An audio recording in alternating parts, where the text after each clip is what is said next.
খালি ঘরটার মধ্যে কেউ না। সেই ঘরটার মধ্যে মা তুমি থাকতা। রাত 3টার সময় হইতা আমি দেখতে পেরেছি আমার মা গুনগুন করে কোরআন তেলাওয়াত করে। আমি দেখতে পেরেছি মা সাজদার মধ্যে পড়ে থাকে। ও ওই মাটা ক্যান্সার রোগী আক্রান্ত, আমাকে বলে জাদু রে ও বাবা তোর জন্য আমার দোয়া থাকবে। আমি তোর জন্য চোখের পানি ফেলাইয়া আমি সন্তান দোয়া করে গেলাম, আমি সন্তান তোর জন্য দোয়া করে গেলাম। তুই যেই জায়গার ভিতরে যাই বাংলা যে কোনো প্রান্তে যাবি, তোর ভিতরে আল্লাহর দয়া আল্লাহর রহমত সর্বক্ষণ বর্ষিত হবে। বাবার এই বলেন তো দেখি, মা জীবিত আছে বিদায় আজকে আমার জন্য দোয়াটা করে, কথা কোন ঠিক কিনা?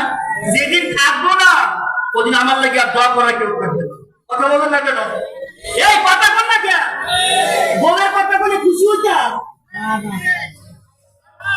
মার কথা ভালো লাগে না? বড় একটা নিয়ামত, বড় একটা কি নিয়ামত। মা যে কত বড় নিয়ামত, আল্লাহু আকবার কবীর।